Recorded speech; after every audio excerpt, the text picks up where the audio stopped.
మనకు తెలిసిన వాళ్ళు ఎవరన్నా చనిపోతే వాళ్ళ ఏడుపు తగ్గగానే అడిగే ఫస్ట్ క్వశ్చన్ ఏంటండి? ఇన్సూరెన్స్ ఏమన్నా ఉందా అని అడుగుతారు కదా. మరి మిమ్మల్ని ఎవరు అడుగుతారు బతుకున్నంతకాలం మీ ఇన్సూరెన్స్ గురించి?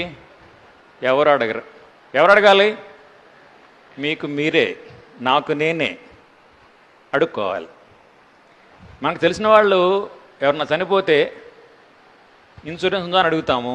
ఇన్సూరెన్స్ ఉంటే ప్రేమతో ఏడుస్తారు, లేకపోతే దిక్కులేని వాళ్ళని చేసిపోయారు.